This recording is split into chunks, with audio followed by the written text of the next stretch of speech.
Bismillahirrahmanirrahim. Assalamualaikum warahmatullahi wabarakatuh.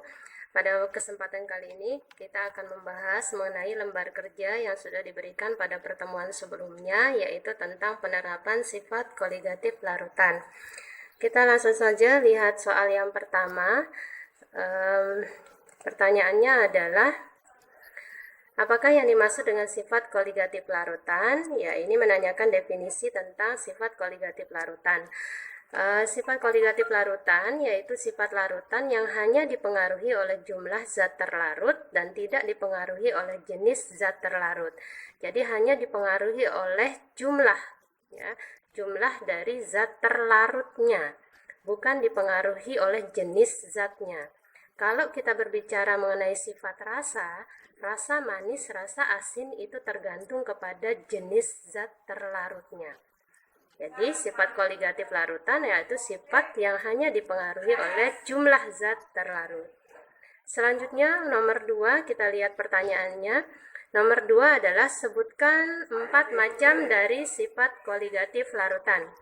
Jadi macam-macam sifat koligatif larutan ini ada 4, yaitu yang pertama penurunan tekanan uap larutan, penurunan titik beku larutan, kenaikan titik didih larutan, dan tekanan osmosis.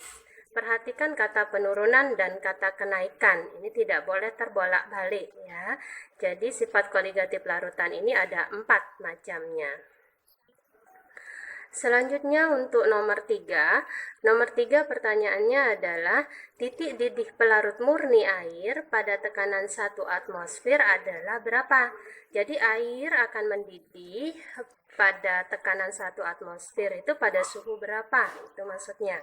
Jadi untuk kasus ini kita bisa merunut kepada diagram PT air. Ini namanya diagram PT air. Jadi air itu sebagaimana kita ketahui berada pada 3 fase.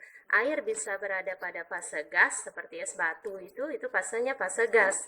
Kemudian bisa berada dalam fase cair dan juga bisa berada dalam fase gas. Nah, dari diagram PT air ini kita bisa lihat di sini ada 1 atmosfer.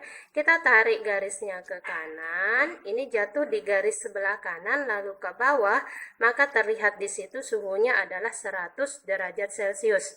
Jadi air pada tekanan 1 atmosfer akan mendidih di suhu 100 derajat Celcius.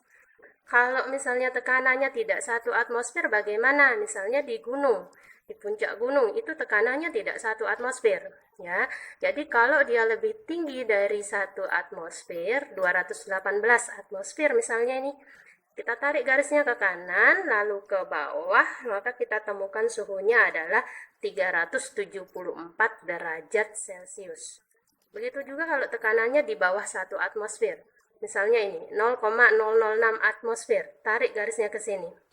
Itu kita lihat suhunya, titik didihnya itu lebih rendah dari 100 derajat Celcius, ya. Jadi jawabannya untuk nomor 3, titik didih pelarut murni air pada tekanan 1 atmosfer adalah 100 derajat Celcius.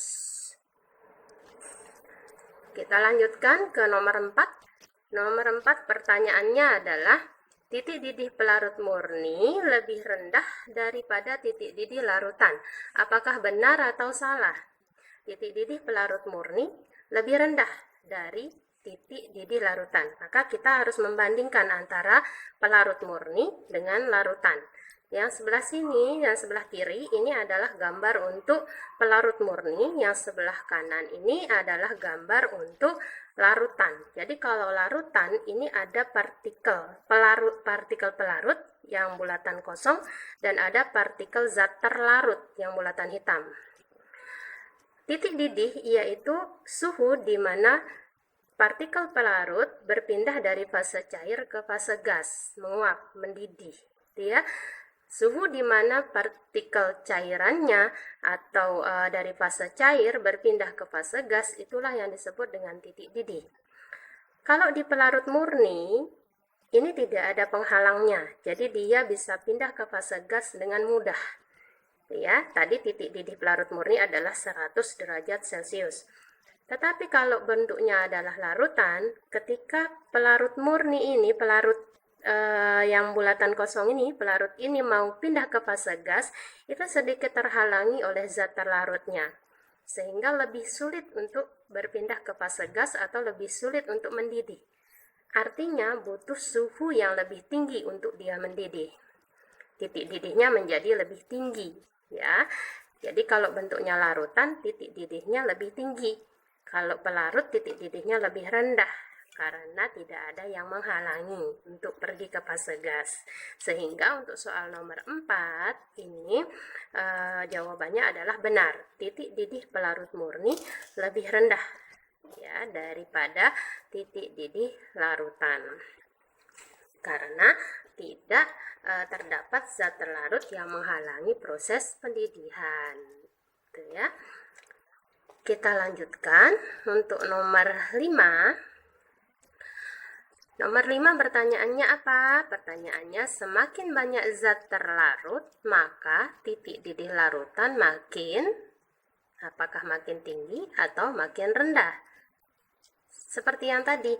Jadi kalau pelarut murni, ya pada slide yang sebelumnya, pertemuan sebelumnya, pelarut saya misalkan dengan peristiwa memasak sayuran ya.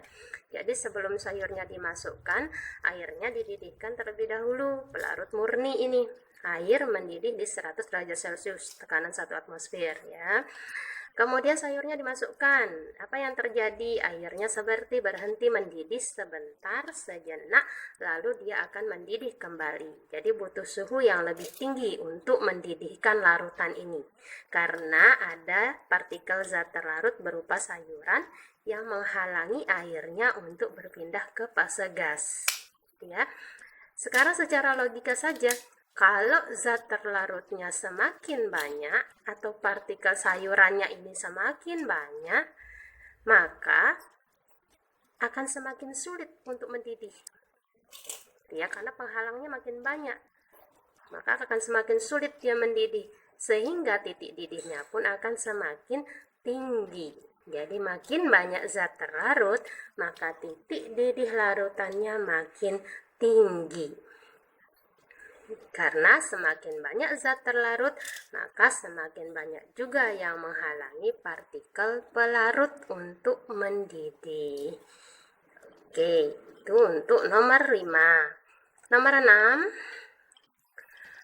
Pertanyaannya adalah titik beku pelarut murni air pada tekanan 1 atmosfer adalah ya. Jadi berapa nih titik beku pelarut murni air, titik beku air pada tekanan 1 atmosfer. Balik lagi kita ke diagram PT air. Nah, pada tekanan 1 atmosfer, tarik garisnya ini ke kanan, tapi jatuhnya ke garis yang sebelah kiri.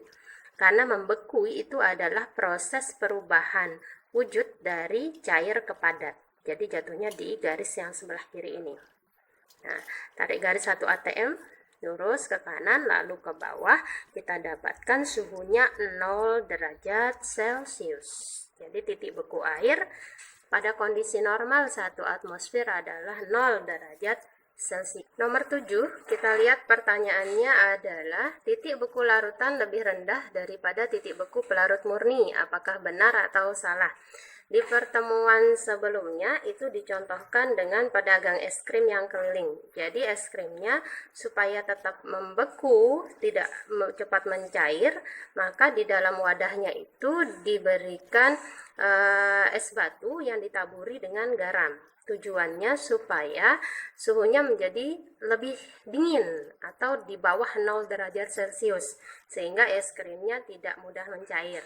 Ya, jadi apakah titik beku larutan lebih rendah daripada titik beku pelarut murni? Maka tentu saja jawabannya iya, karena adanya zat terlarut ini dalam larutan ini dapat menurunkan titik beku dari larutan. Ya. Selanjutnya untuk nomor 8. Nomor 8 pertanyaannya adalah semakin banyak zat terlarut, maka titik beku larutannya semakin tinggi atau semakin rendah.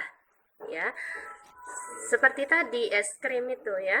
Kalau taburan garamnya makin banyak, maka dia akan semakin dingin. Semakin dingin berarti suhunya akan semakin rendah. ya, karena zat terlarutnya tadi dapat menurunkan titik beku larutan, sehingga makin banyak maka makin rendah titik bekunya. Untuk nomor 9, kita lihat pertanyaannya. Nomor 9, diberikan 4 gambar larutan dengan jumlah zat terlarut berbeda-beda. Lalu diminta kita untuk melarutkan dari yang tekanan uapnya paling rendah. Ya, dari yang tekanan uapnya paling rendah. Kemarin dicontohkan di slide pada pertemuan sebelumnya, jika kita memasak air, ya, ketika air ini dipanaskan, maka partikel airnya akan berpindah ke fase gas sehingga menimbulkan tekanan di sini. Itulah yang disebut dengan tekanan uap. Ya, kalau ini pelarutnya murni, tidak ada tambahan, maka namanya tekanan uap pelarut murni. Namun, jika dalam bentuk larutan, maka di sini ada zat terlarut, sehingga proses menguapnya menjadi lebih sulit, sehingga tekanan yang muncul di sini itu menjadi lebih kecil. Ya, tekanan uap pada larutan menjadi lebih kecil daripada tekanan uap pada pelarut murni. Secara logika, kalau zat terlarutnya semakin banyak, maka ini akan semakin sulit lagi pergi ke fase gas. Otomatis tekanannya menjadi semakin kecil. Sehingga kalau zat terlarutnya banyak, maka tekanan uap larutannya menjadi semakin rendah. Mana yang paling rendah? Ini kan diminta mengurutkan dari yang paling rendah tekanan uapnya. Berarti dimulai dari jumlah zat terlarut yang paling banyak. B, ini yang paling banyak. Setelah B, D, setelah D, A, kemudian yang terakhir C. Sehingga jawabannya B, D, A, C. Ya.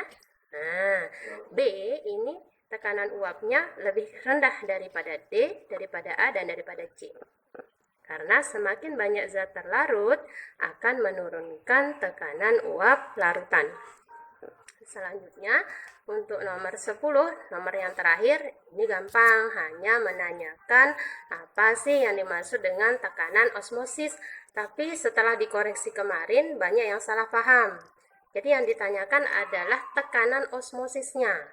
Apa itu tekanan osmosis? Bukan osmosisnya. Jadi kalau osmosisnya itu peristiwanya, ya. Jadi tekanan osmosis itu adalah tekanan yang dibutuhkan supaya tidak terjadi osmosis. Nah, itu ya, itu namanya tekanan osmosis. Osmosis itu sendiri apa? Osmosis itu sendiri adalah perpindahan partikel pelarut dari larutan yang encer ke larutan yang pekat melalui selaput semi permeabel. Nah, itulah pembahasan kita untuk kali ini. Semoga bermanfaat, semoga dapat dipahami. Sekian, assalamualaikum warahmatullahi wabarakatuh.